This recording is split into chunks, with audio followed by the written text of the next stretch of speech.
Nyok Panadat mengenai isu Peng Per Miliar dan isu walaupun itu yang panas dengan Peng Per Miliar. Nak tahu? Yang pertama kah? Yang kedua pasukan kah?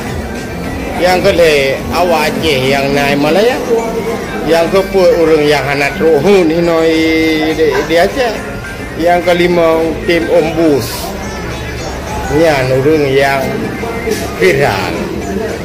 Kamu orang Aceh yang masyarakat tidak menyebutkan dari mana asal uang tersebut dan bukti daripada adanya uang tersebut, sehingga bos pun dinilai oleh banyak kalangan telah memperkeruh suasana politik di antara sesama rakyat Aceh. Politikkah dalam permasalahan ini? Insya Allah waktu akan menjawabnya.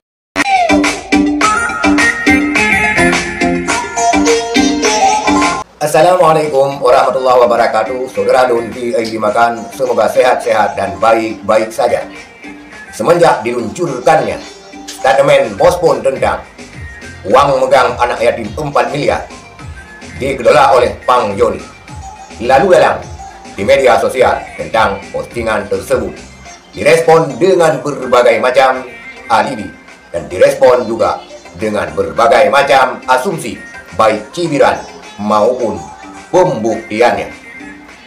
Bospon menanggapi kembali bahwa panas terkait uang megang 4 miliar.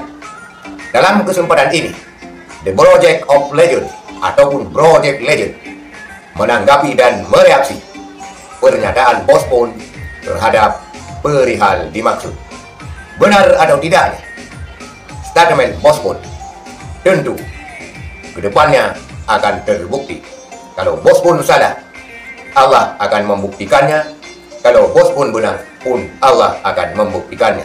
Tetapi sebaiknya hal-hal yang belum jelas tidak perlu dipublikasi, tidak perlu diviralkan, karena akan mencederai stabilitas politik, akan memperkeruh stabilitas politik di antara sesama rakyat Aceh.